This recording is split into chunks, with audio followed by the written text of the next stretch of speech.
And we are live, ladies and gentlemen. Welcome to the house of Scotty P with your host, Scotty P, and a ukulele. Can you say ukulele? I probably shouldn't say ukulele. I have this wonderful Oscar Schmidt ukulele. Has a really long serial number, and the letters OU to P. OU to P or not to P. No, my diuretics are fine. Handcrafted in Indonesia. It's a nice little ukulele. Has a wonderful little tone.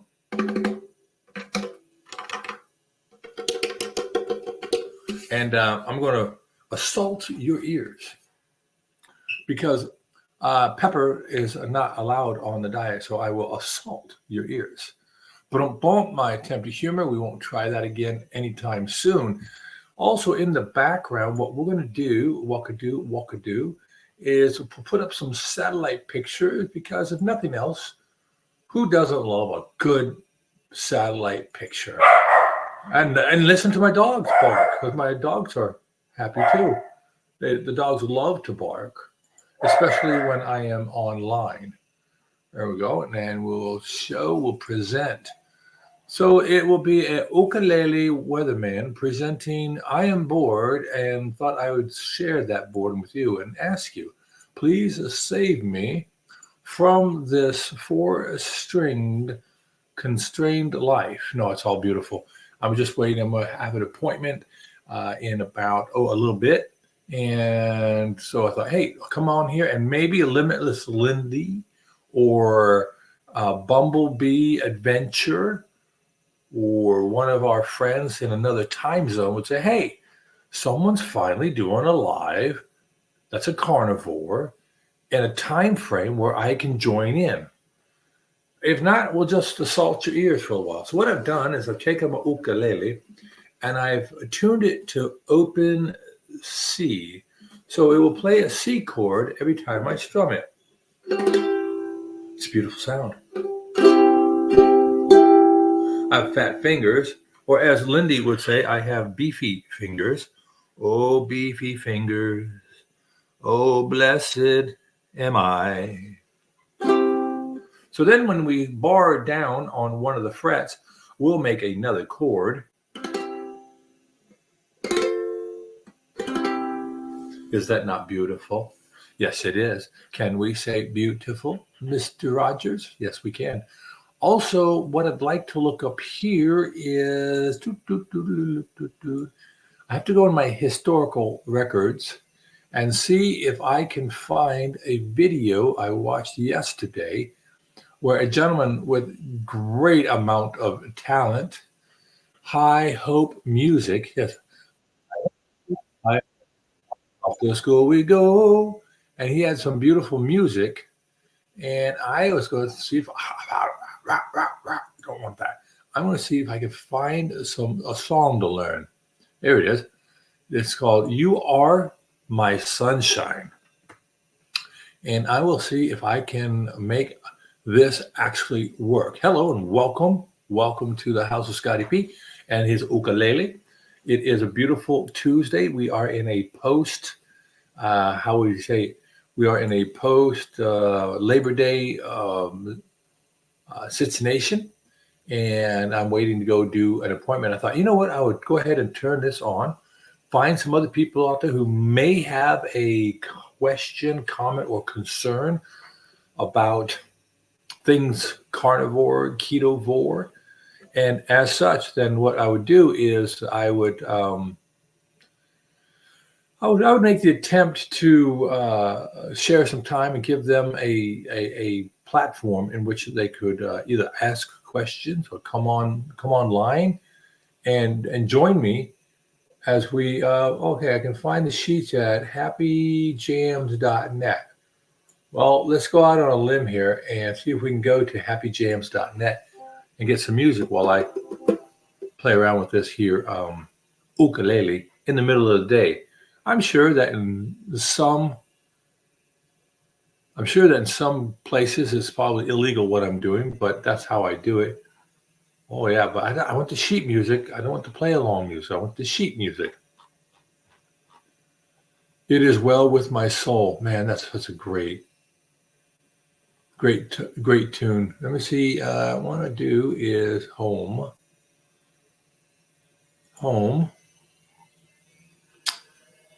play along songs. Oh, here it goes. Amazing Grace. They want me to download it. We'll try it. All right. What's the worst that could happen? I know I'll butcher it. I know. So it says here. So we go. Amazing grace, how sweet the sound that saved a wretch like me. I once was lost, but now I'm found. Was blind, but now I see. So I don't have any timing and I don't have a sense of tone, but I never let that make me leave it alone. Okay, that's not in there. 'Twas grace that taught my heart to fear, and grace my fears relieved. How precious did that grace appear, the hour I first believed. And then you strum it a whole bunch more times, and you go to through many dangers, toils and snares, I have already come. 'Tis grace has brought me safe thus far, and grace will lead me home. Amazing grace, how sweet all the sound that saved a wretch like me. I once was lost, but now I am found. Was blind, but now I see. And that there, lady, is why I am not a recording artist anywhere, ever. But you just kind of, well, I don't want to do it there. How about we put this in, we'll put it in documents. Yeah, okay. I'm going to save that.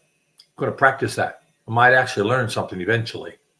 But that was this old man's attempt to learn Amazing Grace. I have to go back. Oh, okay. We'll do it like that. What else can we do? A man of constant sorrow. I don't know. How about God Bless America? And oh, I'll tell you what, we'll do both those. We'll download that one real quick. And if this salt is too much, we'll try to find some pepper. And you are looking at the great big blue marble there. There's a water vapor shot showing you the things coming into the Pacific Northwest. Not a whole bunch there. Maybe we'll change that satellite picture just to be a little different. Oh, there's not many shots. That's okay. We're going to go with a different picture. We're going to take the same type of image, but we're going to cover the pack United States, goes west. Actually, we're going to go out here in the Atlantic, goes east.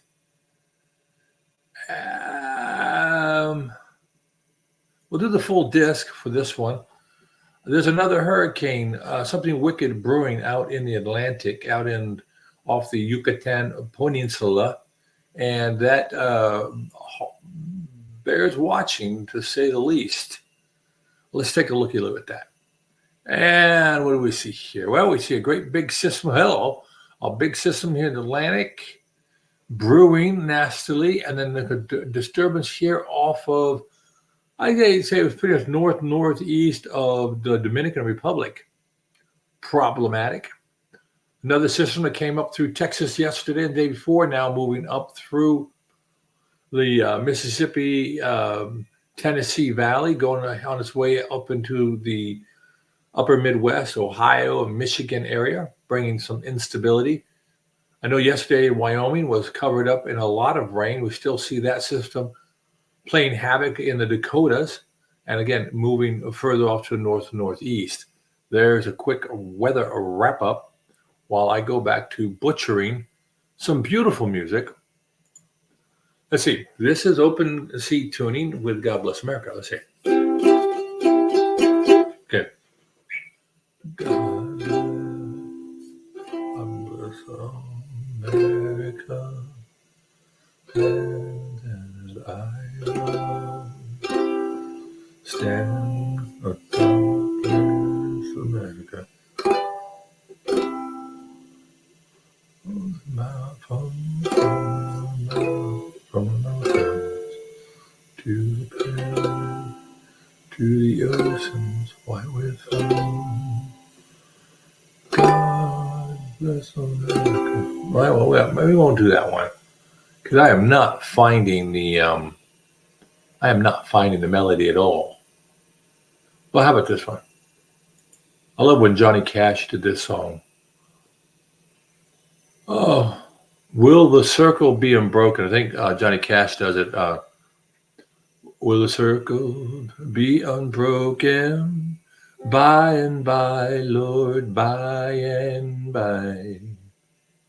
There's a better home awaiting in the sky, Lord, in the sky.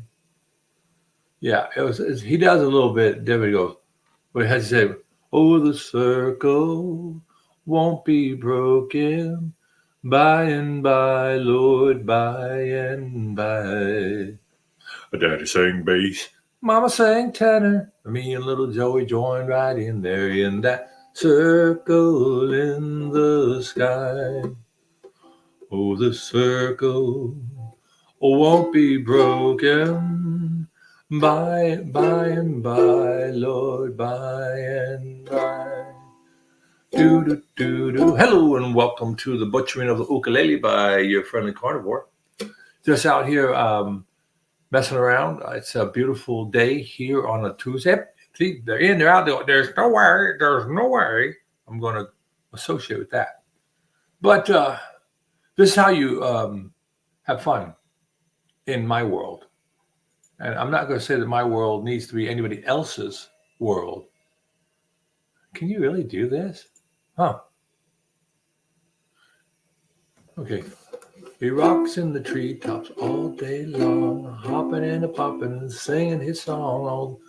All the little birdies on Jaybird's tree love to hear the robin go tweet, tweet, rockin' robin. Oh, rockin' robin.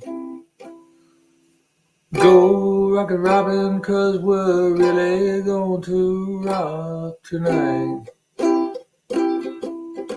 Every little swallow and every chickadee, every little bird in the tall oak tree, this wise old owl and a big black cow are flapping their wings, saying, go bird, go, go robin, rockin' robin.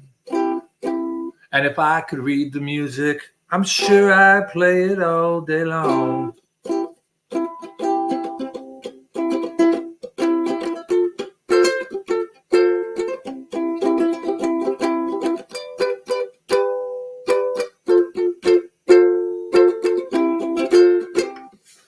Then you see, if you look real careful here, my fingers are bigger than the frets. It's awfully hard to hold one fret down at a time. But I try anyway. And I put it on my belly, and I hope it isn't too smelly.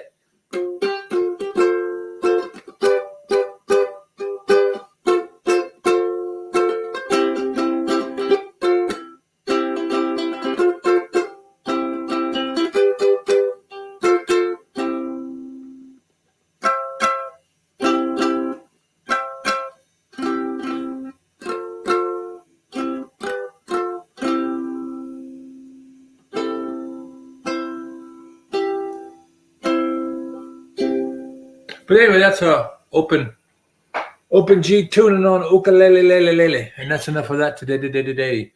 How y'all doing today? What is going on in your world? We're looking again at a larger satellite shot there showing the water vapor over the eastern United States and obviously the Atlantic.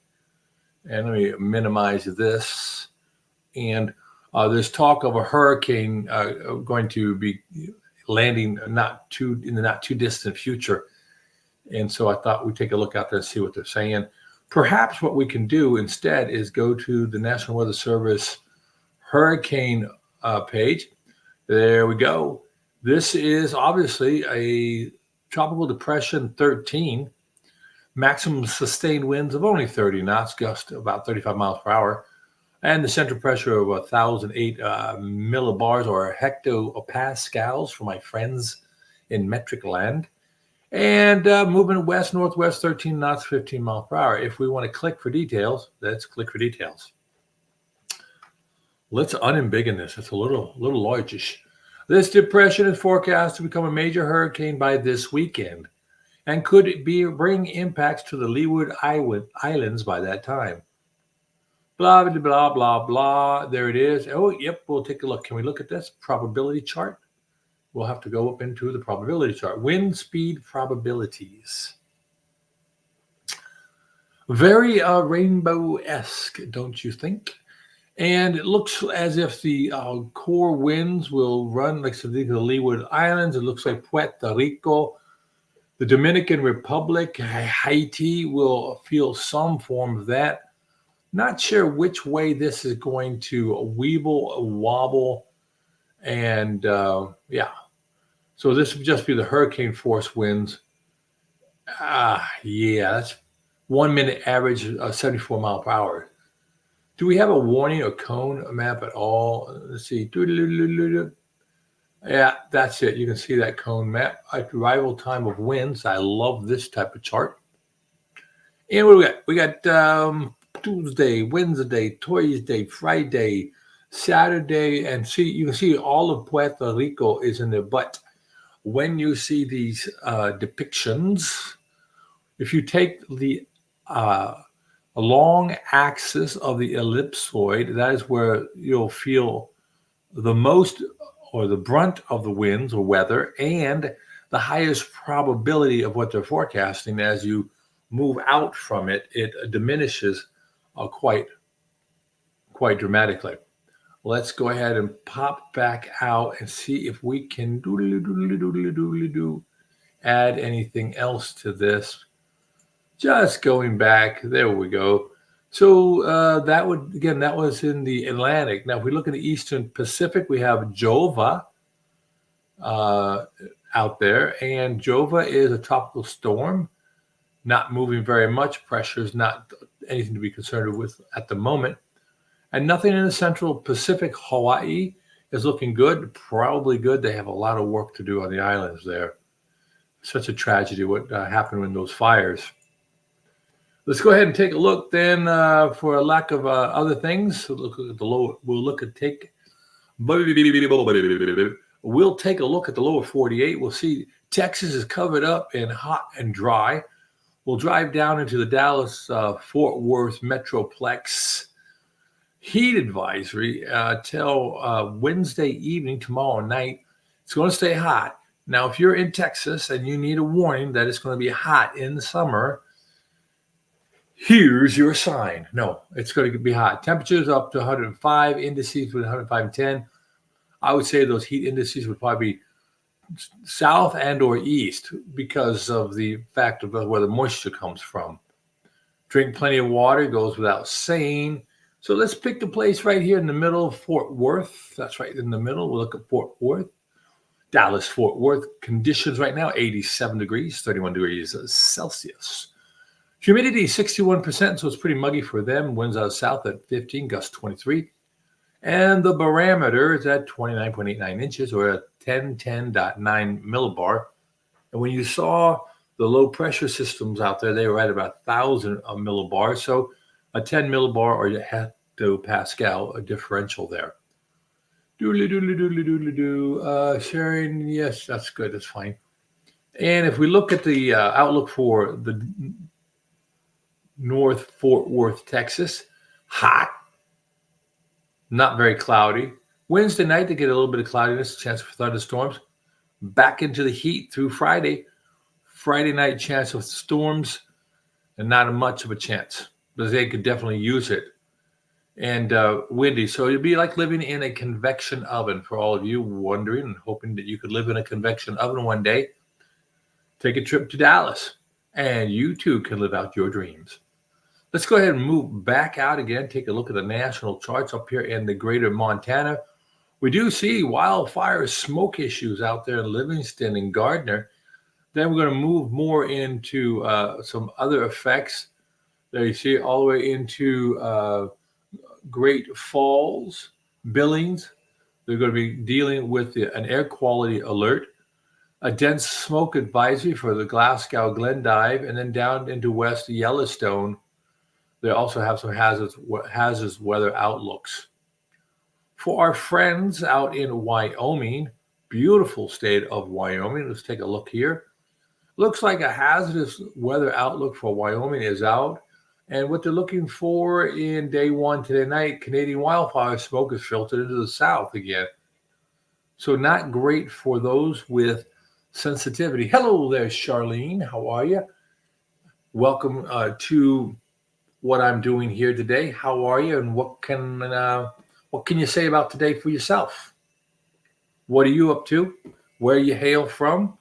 I'm just blind here, filling the airways with time, waiting to see if somebody would like to come in and discuss the things and topics of the day in their life.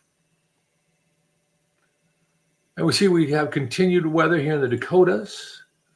Looks like the Dakotas are covered up with some hazardous weather outlook, air quality issues, and a flood warning not too far from Aberdeen.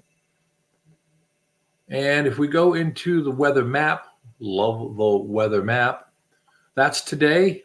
There's Tamale, today, Tamale, and Thursday. So going back to today, we see a low pressure system up in Minnesota, lots of rain wrapped around that in the Dakotas, all the way down into Tejas, not in Dallas. Tomorrow, we're going to see that front not move a whole bunch. It's going to go from one part of Minnesota into Wisconsin, bringing lots of moisture to the Great Lakes all the way back around. And that's when we start to see the chance for thunderstorms in the Dallas metropolitan area. And then by Thursday, the frontal boundary will be on my doorsteps, and pretty much a domination of high pressure across the Western United States. So, Charlene, what goes for you today? Are you in a carnivore way of life, or just out there checking out things on the net?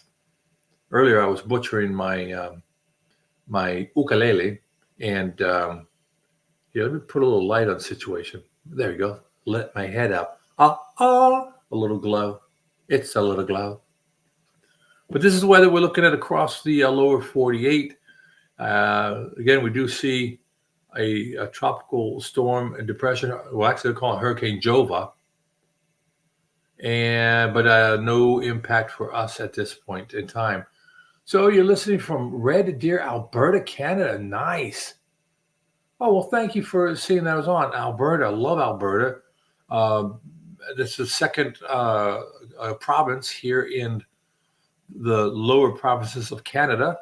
And I had to learn all those provinces back when I was a weather guy.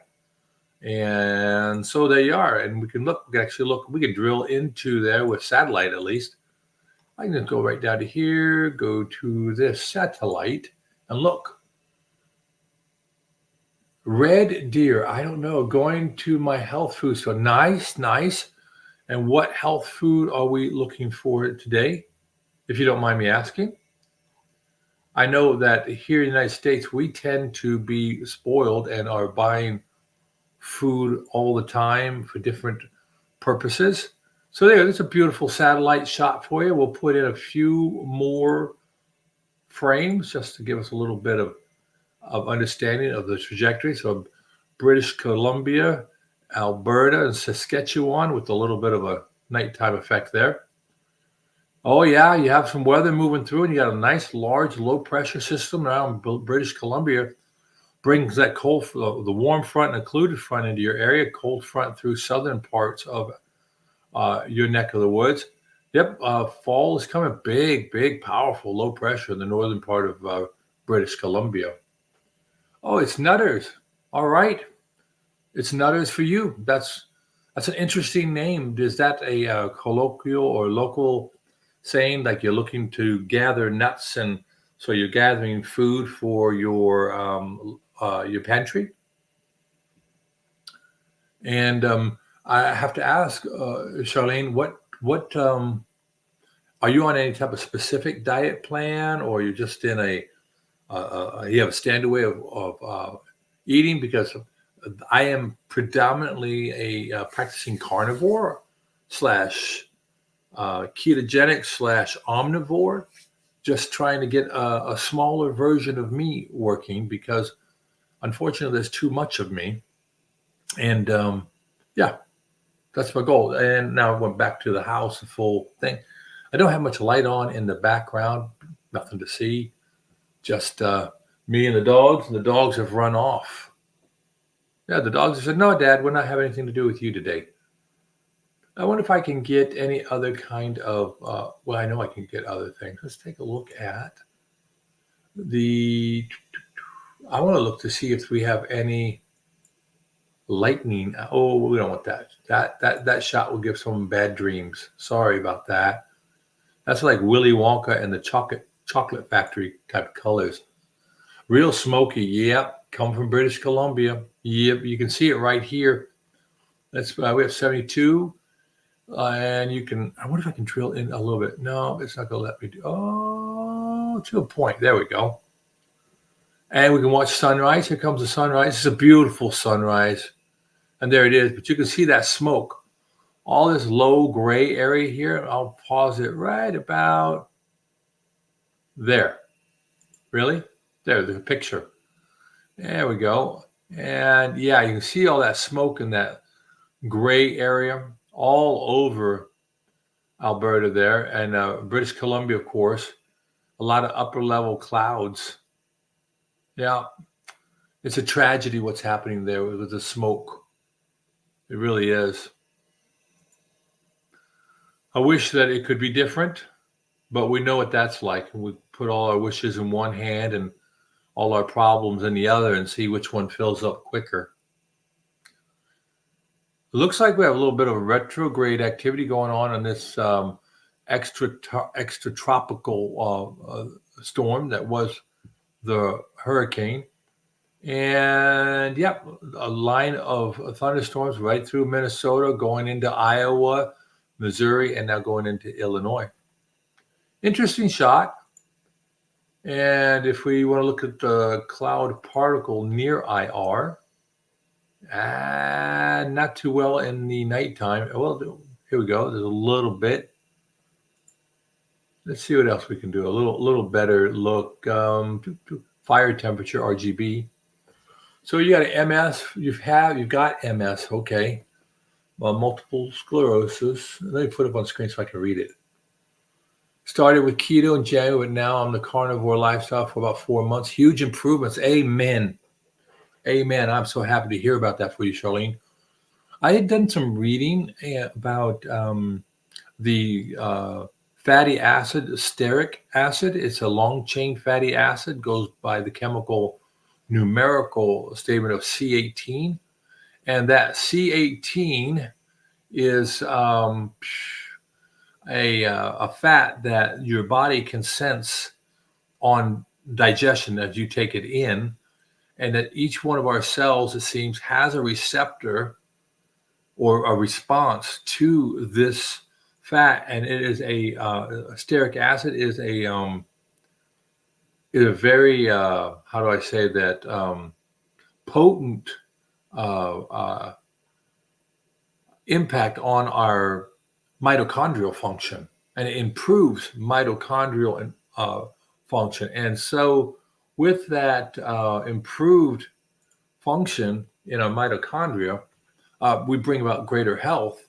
And that they are actually using this stearic acid as a means of treatment for people with Parkinson's disease and other neurological disease. So with MS, I think that's a potential avenue for you to do some research for yourself and to look it up. Stearic acid, Stearic, stearic acid, C18.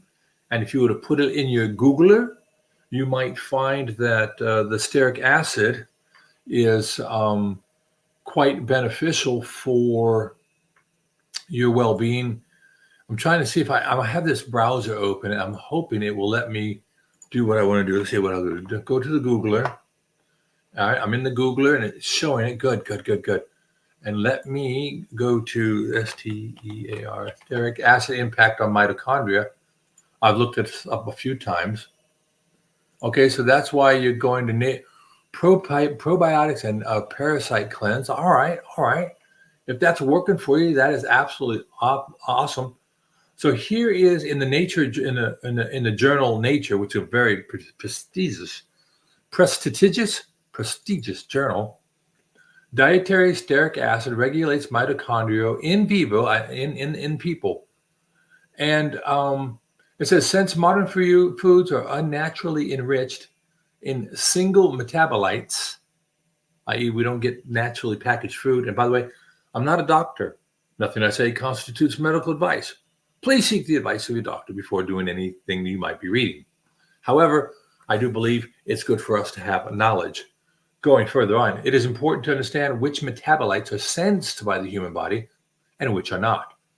We previously showed that fatty stearic acid signals via a dedicated pathway to regulate mitofusin activity and thereby mitochondrial morphology and function in cell culture. Whether this pathway is poised to sense changes in dietary intake of C18 in humans is not known.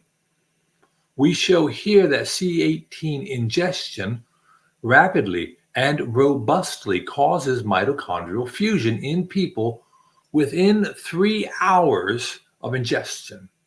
C18 intake also causes a drop in circulating long-chain isocarnitines, suggesting increased fatty acid beta oxidation in vivo. This work therefore identifies C18 as a dietary metabolite that is sensed by our bodies to control our mitochondria. This could explain in part of the epidemiological differences between C16 and C18, where C16 increases cardiovascular cancer risk, whereas C18 decreases both. Because I have a histamine intolerance. Yep, histamine intolerance. I get it. So one of the big things in our carnivore and carnivorous way of eating is we're getting more stearic acid, and it could be that this stearic acid is what is potentially creating better health in us. So we talked about it. This article goes through some significant discussion, lots of science, lots of measuring, lots of metrics, as you can see here, and the ingestion of the stearic acid reduces the circulating acylcarnitines, and that means that we're starting to have that metabolite go on. Hello and welcome. We're talking about stearic acid here with our friend Charlene. By the way, if you smash the like, maybe someone else will find out that we're on here discussing things that could potentially bring relief to you. So in looking at all this mitochondrial function, I want to get down to there's a discussion, then you have the methods, and then we'll go down to more of the findings, conclusion. All right, let's go. If we can get to that quantification, boom. There's a lot in here. All right, well, let me close that off. I downloaded this before, but there's some significant evidence to suggest that the stearic acid is having a direct impact on our mitochondria. And we all know about mitochondrial function being important for our energy and for our well-being. And so you can find this stearic acid readily available in butter, beef, in lard, and of course, then in tallow. And also you find it, and here again, we must look at all the inclusive parts of science, right? If we're going to talk and bring up science, we should look at it all objectively. The highest concentration of stearic acid is found in cocoa butter. And I know cocoa butter is a plant material, but when you break it all the way down to its component pieces, it seems, and that's what they were using in this study, that the cocoa butter is really going to be okay for you as a fat. And you can actually buy on Amazon, you can buy pure stearic acid. You may find it in your Whole Food store. Just, you never know. I also want to look at this one. There's another one here. It says here in medium, why stearic acid is one of the most important fats. And the implications of, oh, is this the one? I'm going to look it up for stearic acid.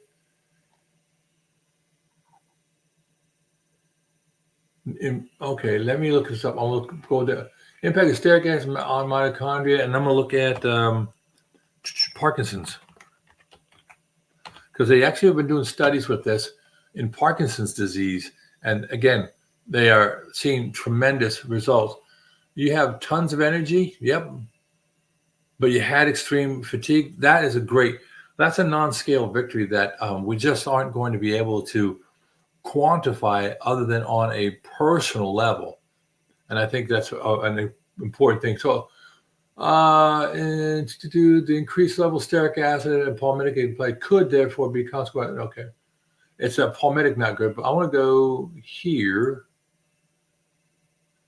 Yeah, right here. Great study. I knew I could find it again. Dietary macronutrient management to treat mitochondrial dysfunction in Parkinson's disease. So, School of Biotechnology and Biomolecular Sciences, the University of New South Wales, Sydney, and the School of Medical Sciences, University of New South Wales in Sydney also. Back in 2019, so this is still relatively new. And the abstract says that the mitochondrial dysfunction has been demonstrated to play an important role in the pathogenesis of Parkinson's disease, PD. The products of several PD-associated genes, including the alpha-synuclein, the parkin, the PINK1, the protein D-glycase, DJ1, and leucine-rich repeat kinase 2, have important roles in mitochondrial biology. Thus, modifying mitochondrial function could be a potential therapeutic strategy for PD, Parkinson's disease. Dietary management can alter mitochondrial function as shifts in dietary macronutrients and their ratios in food can alter mitochondrial energy metabolism, morphology, and dynamics. Oh, good. Amen, Charlene. Reversing that MS, that's huge. I hope that in your medical paperwork that you're able to capture this and chronicle it, because I think we may not be able to draw a direct causal relationship between an N of one, but for sure you'll be able to talk about it in your life from your viewpoint. Back to reading this, I think it's amazing that they're saying dietary macronutrients. A study is actually looking at this. We have too few of those. And it says here that our studies have established that a low protein to carbohydrate ratio can increase lifespan motility. So we know this to be true. I'm not fighting them, whatever. And motor ability and mitochondrial function in a Parkin mutant Drosophila model of PD. So that's in a bug. A bug. In this review, we reverse it. We focus on the effects of protein, carbohydrates, fatty acids, and their dietary ratios. In addition, we propose potential mechanism that can improve mitochondrial function and thus reverse or delay the onset of PD. So they go through all this information and all this study. And again, this is on bugs, not in vivo, but they are talking about how macronutrients are starting to believe that, hey, maybe we need to look at this more closely, particularly the potential roles of macronutrients on the progression of Parkinson's disease.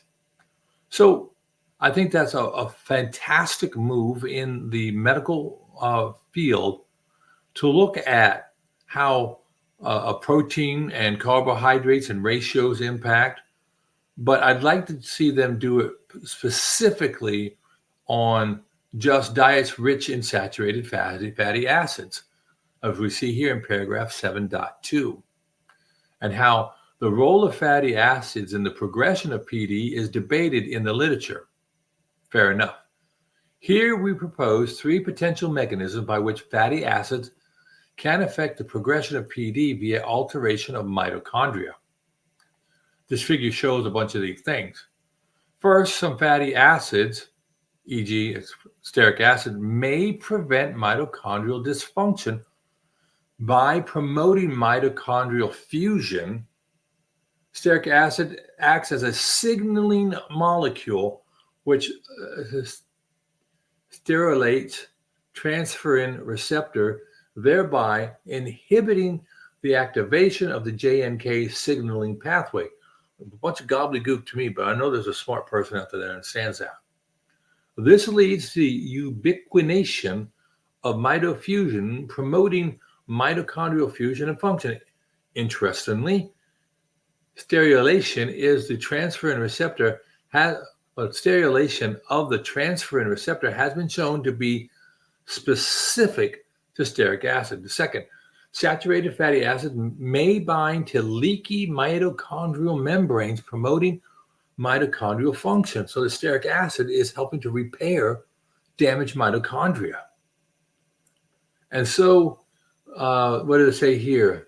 Stearic acid is known to be converted into oleic acid, which is incorporated into the mitochondrial phospholipid membrane in rats. Now, that's a rat, not us. Plausibly, oleic acid derived from stearic acid may be integrated into these leaky membranes, promoting mitochondrial respiration and function. Phospholipids make up the characteristic outer and inner membranes that give mitochondria their shape, the kidney shape, right?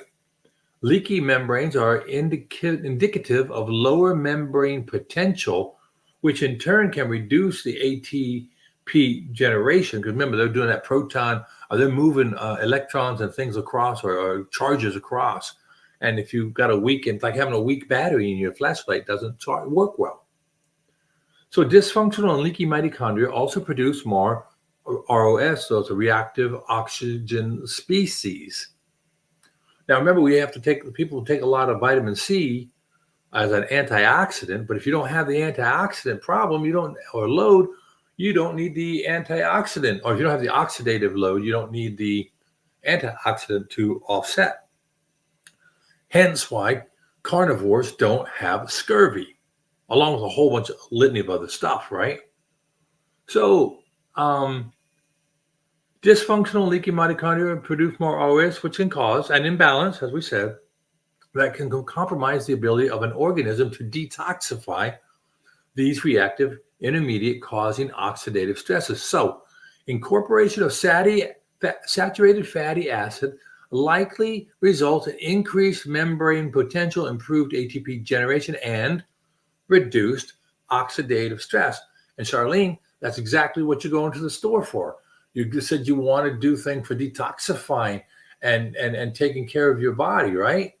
Well, you're going for probiotics and parasitic cleansing, but if you take care of that ROS, the parasites will also die.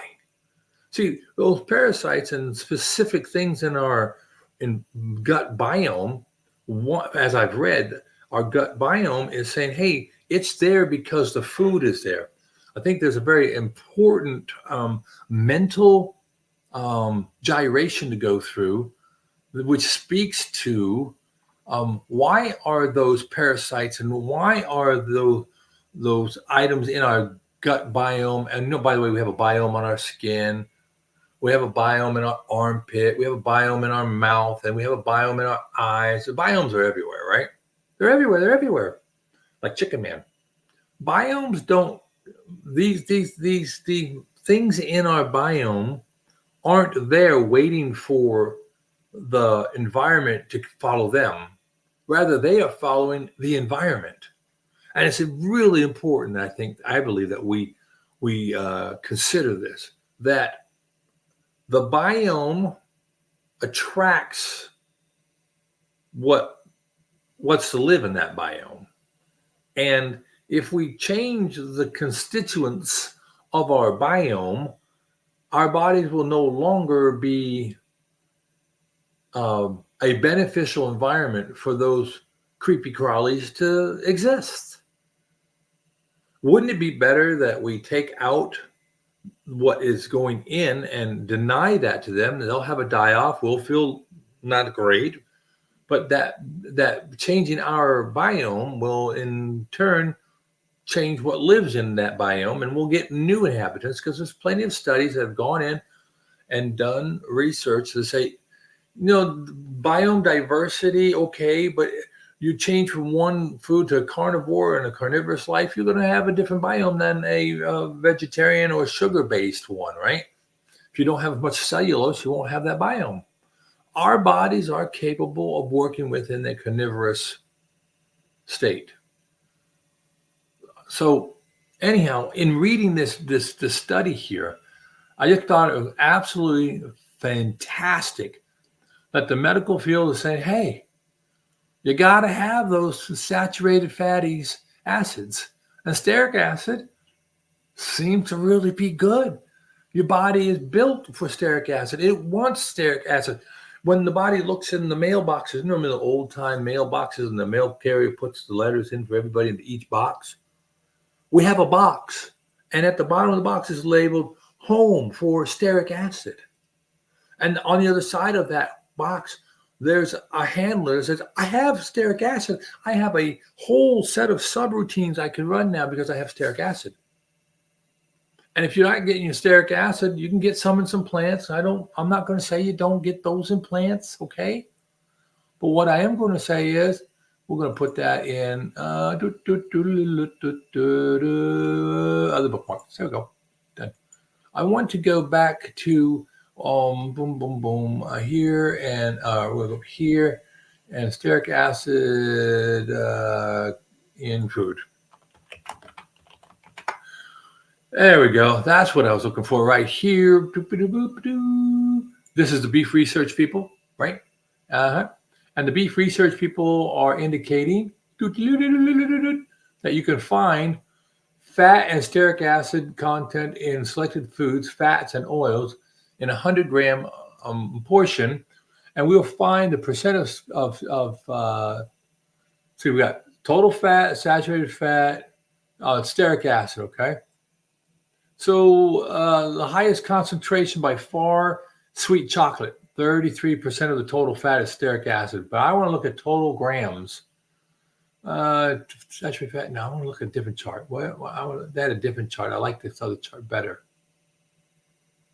Yeah, we're going to go back. They had a better chart. Where's my better chart? Not a bitter chart, a better chart.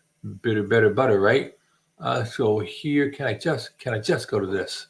Oh, why stearic acid is one of the most important fats for metabolic health. Clear that out. And we'll go down here. There we go. There we go. All right. Maybe you take a screenshot of this. I'll embiggen it here. And right here, we're seeing stearic acid. And no, it's not going to change anything. Man. But so beef tallow has, for 100 grams of beef tallow, you get 18.9 grams of stearic acid. For lard, 13.5. Butter, 10. Do I hear butter? Can I get an amen? We hear butter has a good amount of stearic acid. Oh, soybean oil, coconut oil. Well, we're not eating that soybean oil anyway, right? We're not doing it. No. I said no, and we're not going to. You can't make me. I won't do it. I'll do a little coconut oil, maybe. Olive oil, And there we go. Cocoa butter. In 100 grams of fat, you have 33.2 grams of stearic acid. Could this be one of the reasons why eating dark chocolate makes us feel better? Because our mitochondria are going, woohoo, party time, right? So I think this whole stearic acid thing is an important thing that is being underutilized or not understood very well. And I'm not pointing fingers or saying that someone is responsible for showing us what is stearic acid, but I do believe that that old stearic acid thing. And there's a neat little video here. Let's see if I can bring this up. Okay, he got the good morning. How are you? I'm going to talk about stearic acid. That's nice. I want the video showing the. I want to see the graphic. What? No graphic? I don't want to talk about you if you got no graphics. I like the graphics, and that's okay. That's all right. Stay in there and fight, fight, fight. Let's go images. Do we have any images we can look at here? Oh, sweet mother of pearl. Yeah, let's take a look. That was what I was looking at right here. And there we go. Oh, see? I just want the graphic. Yeah, it's such a clickbait thing, right? That clickbait, I tell you. Donut-shaped mitochondria. Okay, so again, Michael Norwitz. This guy's got some good stuff to share, but he doesn't want to share the graphic on his YouTube skis. Why would he not share his graphic on the YouTube skis? This is the paper from the Nature article. McFly. All right, and yep. Maternal age increase, offspring adult shaped mitochondria. Okay, they talk about mitochondrial health in women and childbearing. So, okay, very nice. I appreciate it, but we're going to take off from there. Oh yeah, clarified butter would still have the fats. Remember, the clarified butter ghee is taking out the milk solids, and I don't believe that would be an issue. But you know what we're going to do? We're going to make sure. So let me make sure. I don't want to be in that position. So stearic acid in if I knew how to spell, there we go. Google is so much smarter than me. Clarified butter. Aspects of ghee based on lipid composition. All right, this is a science alert. I don't know about this. Nutritional aspect of ghee based on lipid composition, right? Ghee is a dietary product produced from milk, cream, butter, buffalo, blah, blah. It has widely consumed, blah, blah, blah. Population has increased popularity, blah, blah. Bum, bum. Ghee was elaborated from cow and buffalo butter using the cream butter method and fatty acid profile. So both samples were determined using gas chromatography with flame ionization detector. FYI, a lot of foods that say they have a caloric value have never actually been tested this way. They're extrapolated because it's very expensive. You got to take a piece of this stuff, you got to burn it in a contained environment and do some spectrography of the gases that are emitted. But anyway, I digress. So they did a whole bunch of this. Result, the main component of both ghee samples was the lipid fraction comprising 99% of the product, of which 83% cow and 85% buffalo were fatty acids. It's looking good there, Charlene. And it's saying there that the saturated fatty acids were present in the highest proportion in palmitic, myristic, and stearic acids were dominant. Woo! Followed by the monosaturated fats, mainly oleic acid, polyunsaturated fat acids, and ruminant trans fat acids. Yes, they are trans fats, where the concentration of conjugated linoleic acid, the CLA, concentration of conjugated linoleic acid, CLA, exhibited differences between cow and buffalo. Conclusion: according to the fatty acid profile and the review of the scientific literature, it was inferred that ghee, either from cow or buffalo milk, has no benefits for nutrition due to the low CLA content and the high saturated fatty acid concentration. So this is what I'm thinking. These may be homers for the plant-based people, but their science proves that the stearic acid is not reduced by taking butter and removing the milk solids. Yes, that is awesome. Let's get a great big applause for our friends in the audience because it looks like it's going to be good for us. So stearic acid for the win. Yes. So the ghee. So again, if you're having the ghee and you're having the beef and the lard and things of that nature, you're great. And like I said, I went to Amazon. I bought a 2-pound bag of the stearic acid, and it worked out just fine for me. Just fine. Yes, it is perfect. Perfect there, Schmolly.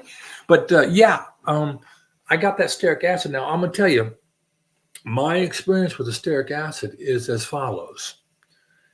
What I have is kind of like maybe a flake or maybe a little tiny itty bitty little bead, and it's very waxy, and it stays solid at room temperature because it's a long chain fatty acid that is a cis. So it's amazing in chemistry, the fatty acid and or in chemistry, they'll say something is trans or cis.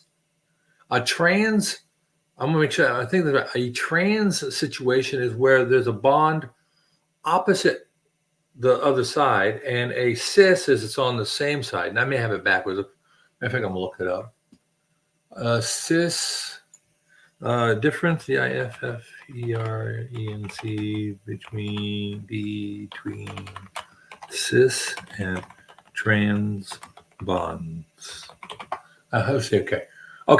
The cis isomers are isomers that have two similar atoms lying on the same side of the double bond in a molecule. Trans isomers have molecules with two similar atoms that are placed on the opposite sides of the double bond. Hence, trans versus cis. Just interesting stuff stuck in my brain pan. Enough of that. So, I think that with the addition of some additional stearic acid in your diet, you'd be okay. So maybe while you're at the health food store, you might find some cocoa butter if you can't find just pure stearic acid.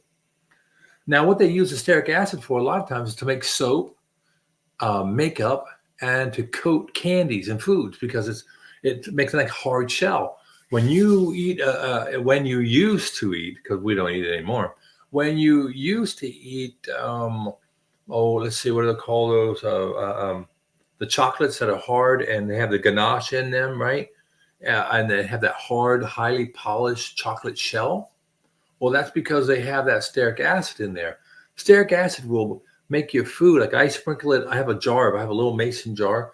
I leave it by my stove. When I remember, I pull it out and I'll sprinkle it on my eggs or on my meat. And it adds a very noticeable texture change. I am not going to lie to you, not a flavor change, but a texture. It's much more filmy.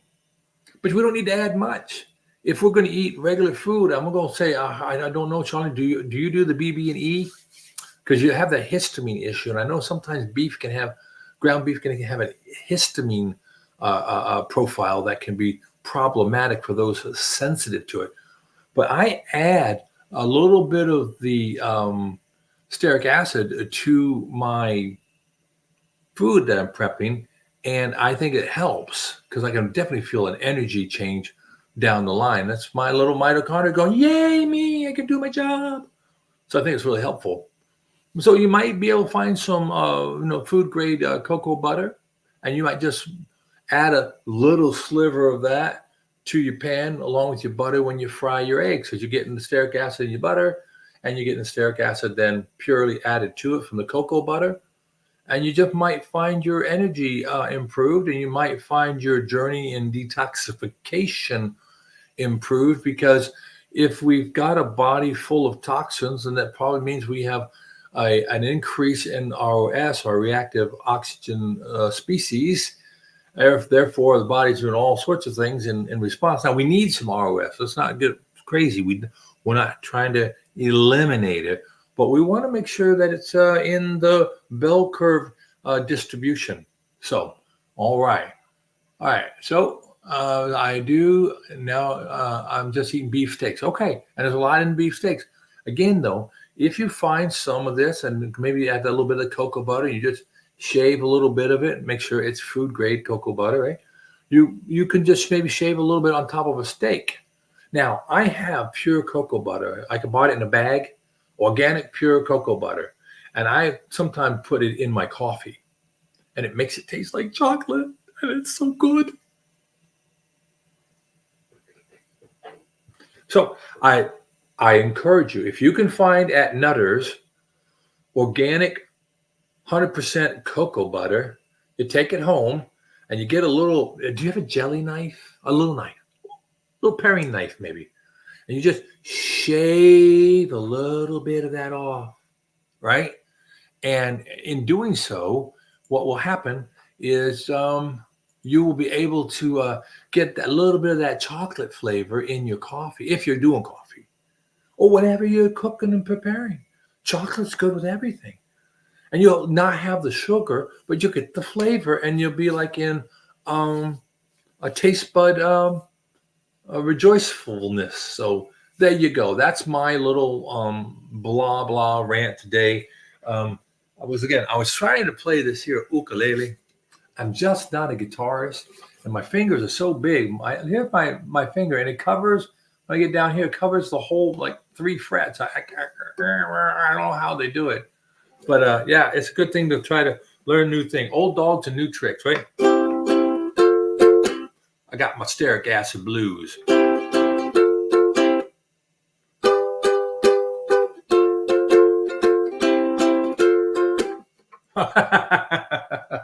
That's my attempt at humor. So, hey, look, I appreciate you coming in and sharing some time with me, Charlene. I hope that your shopping experience at Nutter's is full of pleasant surprises, and that maybe when you go through the line and you pay for it, the biggest surprise you get is to give you a 10% off because of your charming personality or because it's the day after Labor Day and they want to get rid of stuff, but it's awfully expensive out there anymore. So I hope that you have a fantastic day, that you get home and you get done what you need to get done, whatever you're doing in your day. And I'll see you around these here parts whenever I'm on.